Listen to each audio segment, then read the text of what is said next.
Tidbits from TNT, Thursday, October 24, 2024.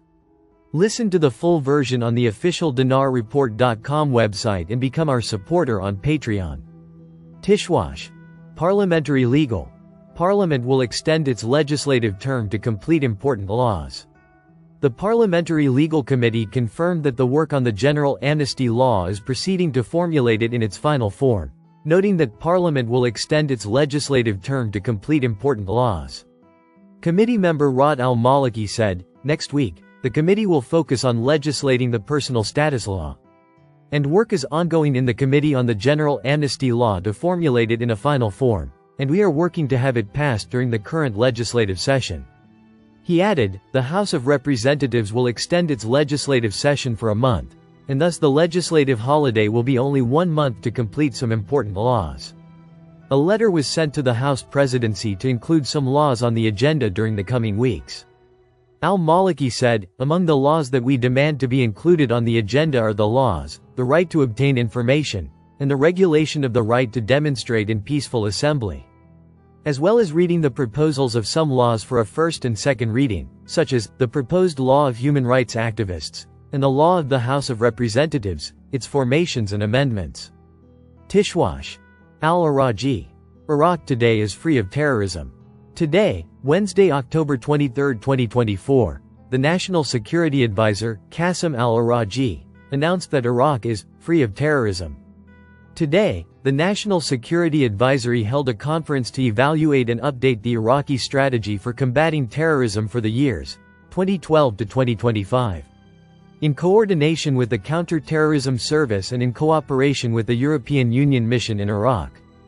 Al-Araji opened the conference with a speech in which he stressed that, "Iraq today is free of terrorism and we are working to sustain security and ensure its success. We must work according to the principle of citizenship, far from nationalism and sectarianism, because Iraq unites everyone and we must abandon the feeling of marginalization. And work according to the law and not escape punishment.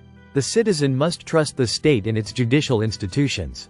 He also pointed out that, "There are no first-class or second-class Iraqis, etc., as all Iraqis are equal, and the government is strong and state institutions are strong and work to strengthen societal cohesion."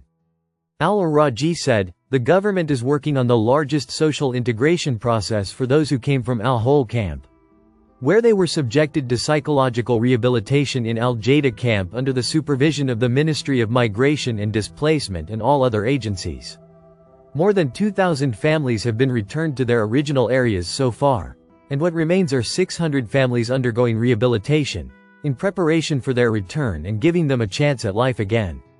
He also stressed the importance of monitoring social media sites that spread division and poison among Iraqis, and not allowing any party or entity to divide Iraqi society, as security was achieved by the pure blood of Iraqis and must be preserved.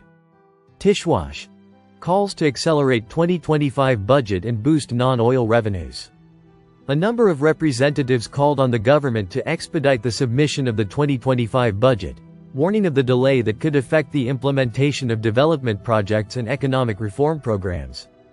They stressed the importance of enhancing non-oil revenues, calling for the adoption of financial and economic policies that contribute to diversifying sources of income and improving resource management. The representatives stressed the need to develop clear plans for investment in the oil sector, with the aim of increasing productivity and achieving additional revenues to support the budget. In light of the ongoing fluctuations in global oil prices and the economic pressures facing the country. This comes amidst an emphasis on the need to boost non-oil revenues and ensure the achievement of financial targets to avoid any economic imbalances.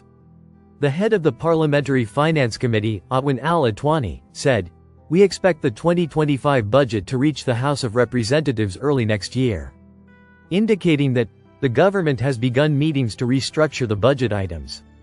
For his part, member of the Finance Committee, Mustafa al-Karawi, stated that the current year's budget stipulated the need to provide Parliament with the financial schedule before the end of the fiscal year. And any delay in this will cause a delay in the start of implementing the budget and its schedules. Noting that the non-oil revenues targeted in the budget are estimated at 27 trillion dinars, while what has been achieved so far does not exceed 8 trillion dinars only.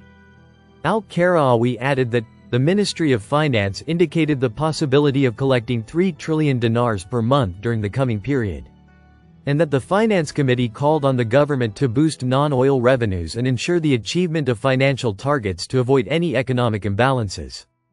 The MP stressed that the committee closely monitors the distribution of budget funds to ensure their effective use in serving citizens and strengthening the national economy, noting that it discusses from time to time ways to increase government revenues by developing the tax and customs system.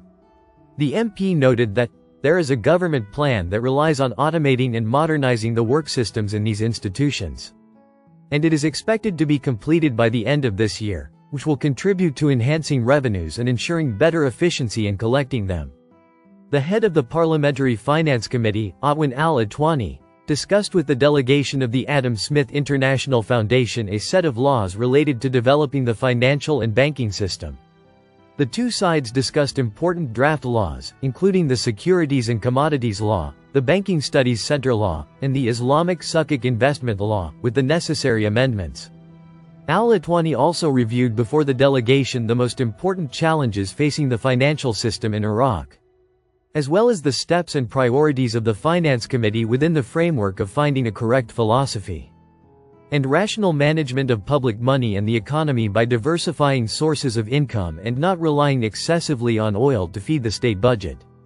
He stressed that the Parliamentary Finance Committee, as part of its ongoing efforts and continuous efforts to maximize non-oil revenues, is currently working on amending the law of the General Authority for monitoring the allocation of federal revenues. Listen to the full version on the official dinarreport.com website and become our supporter on Patreon. Source: Dinar Recaps.